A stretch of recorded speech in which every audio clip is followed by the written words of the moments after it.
Good evening. These are the notes that we took in class today on page 24. So if you need to get these down really quickly, you can. Just pause the video so you can see what's on each section. All right, and let's open up on the inside. We're only able to get to the very first one, so let's go ahead and work on these next ones. Now, right here, while x is 15, none of these number sets worked. So really our solution from the number set, the replacement set, was actually none. So I just wanted to be clear with that. All right, so our next problem says 3x minus 2 is greater than 4. So we want to try all four of these numbers, 2, 3, 4, and 5. So let's do 3 times 2 minus 2 is greater than 4. That's 6 minus 2 is greater than 4. And 6 minus 2 is 4. And is 4 greater than 4? It's not. So we know that 2 can't be part of the solution set. All right, let's try the next one. 3 times 3 minus 2, is that greater than 4? Well, 3 times 3 is 9. 9 take away 2 is 7. Is 7 greater than 4? Yes. And because 3 works, I know that 4 and 5 are also going to work, so I can actually go ahead and stop. So my solution set is 3, 4, and 5. All right, we're going to do this next one. So again, we're going to take each number, we're going to replace the x with each of these and see which one works. This time it's an equation. So we have 2 times 1 squared plus 4 is equal to 54. 1 squared is 1 times 2 is 2. 2 plus 4 is 6. 6 does not equal 54. So I know that 1 does not work. Let's try 3. 2 times 3 squared plus 4 is 54. 3 squared is 9. 2 times 9 is 18. 18 plus 4 is 22. 22 does not equal 54. So I know 3 does not work. I'm going to try 5.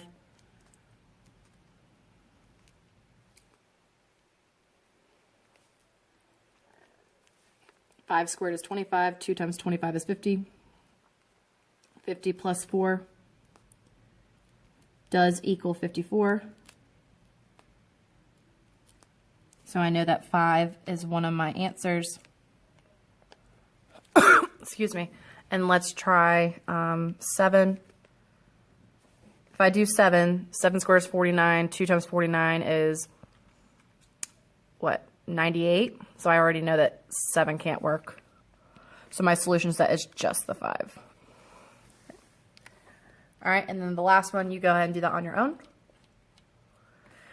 All right, right here, we're going to, it says determine if the given value is a solution, right? Yes or no. So they want W to be 0, so we're going to put 0 in for W. We're just replacing it. So 0 plus 8 plus 6 times 0 minus 3. Is that less than or equal to 5? 0, or 6 times 0 is 0.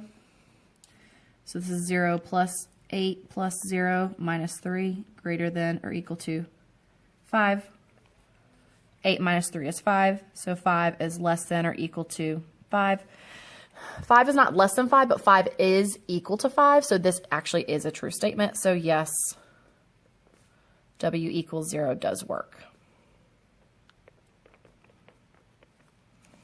All right, right here, we're going to try 6 for our x. So 4 times 6 is 10. Well, 4 times 6 is actually 24. 24 does not equal 10, so no. X is not 6. Okay. I'm going to zoom out just a little bit so you can see this better. And then I want you to do the same thing down here for 7 and 8, but be careful, these are inequalities, so see which of these values is a replacement set. There might be more than one, so just remember to write your solutions in brackets. Okay. And then we're going to go over here to one-step equations. All right, so one-step equations are exactly what they mean. It means that there's one step to actually solve the equation. So to solve an equation for a given variable, you need to do the inverse of whatever has been done to the variable. Inverse just means opposite.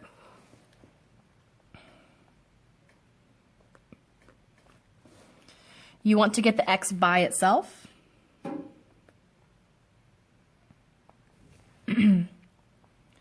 That is the, excuse me.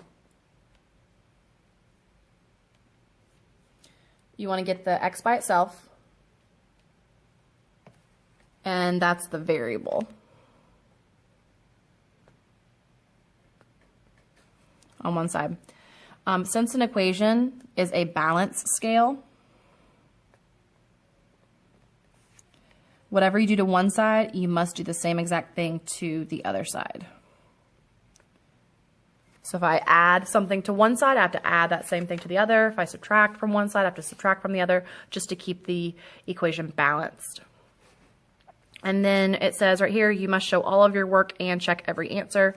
So they give us the equation, we're going to work it out, we're going to check our work, and then we're going to actually write our solution that we find. All right, so y plus 3 equals 10. So here's what you ask yourself. What's happening to y? It's being added with a 3. What's the opposite of adding? Subtracting. Well, what's 3 minus 3? 0, so we can cancel those out. Now you have to keep it balanced, so we're going to also subtract 3 from this side. Well, nothing happened to the y, so we're going to bring it down. Oh, and sometimes I like to draw a line to show the two sides. 10 minus 3 gives me 7. Now we're going to check our work. So y plus 3 equals 10 when y equals 7. So we're going to take the 7, we're going to put it in here. So 7 plus 3 equals 10. 7 plus 3 is 10. 10 equals 10, so it does check. So our solution is y equals 10. No, sorry. Y equals 7. Sorry about that.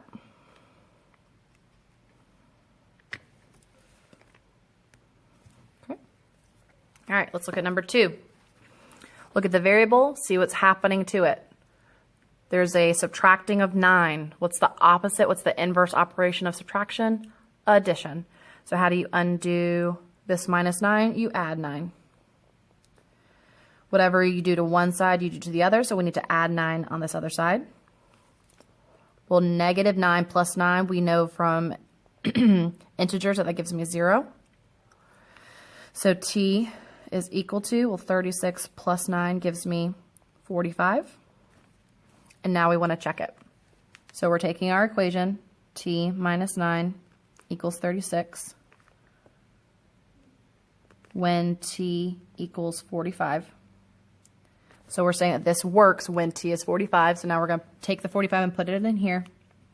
So 45, take away 9. Does that give me 36? Well, 45 take away 9 is 36, and 36 does equal 36. So my solution is t equals 45. All right, our next problem. Look at the variable, 8z. What operation is this? Excuse me. This is multiplication. What's the opposite of multiplication? Division. Remember, we showed division by drawing the fraction bar. Whatever I do to one side, I do to the other. And again, I'm just drawing that line down the middle to show that it's a balanced scale. Well, 8 divided by 8 gives me 1, so it gets that z all by itself. 56 divided by 8 gives me 7. And now I'm done. So now we're going to check it. So 8z equals 56 when z is equal to 7. We're going to take the 7, we're going to put it right here. So this is actually 8 times 7 equals 56. Well, 8 times 7 is 56. and 56 equals 56. That is a true statement. So the solution is Z equals 7. All right, the next problem, B divided by 4 gives me 7, so something divided by 4 is 7. Well, how do you undo division? Multiplication. And whatever I do to one side, I do to the other. So this really gives me 4B over 4 equals 28. Well, what's 4 divided by 4? 1, so that really gives me B equals 28. Now the B is by itself. It's isolated. So now we want to check it. So B over 4 equals 7 when B equals 28. So let's check 28. If I put 28 right here, 28 divided by 4, does that give me 7? Yes, because 28 divided by 4 is 7. So 7 does equal 7. It's a true math statement. So therefore, B has to be 28. All right. Now that I've shown you all 4 operations, addition, subtraction, multiplication, division, I would like for you to now try number 5 and number 6. Actually, let me go ahead and add 7 and 8 at the bottom because those got cut off. That way you can practice multiplying and dividing. All right, so let's do 7. So let's do 5x equals 100. I want you to check it, and then I want you to give me the solution. And then number 8, let's do division. So let's do E divided by 10 gives me 6. So something divided by 10 is 6. So check whatever solution that you get, and then write your solution after you've checked it. So try these 4, addition, subtraction, multiplication, division on your own. And that's it for this first video.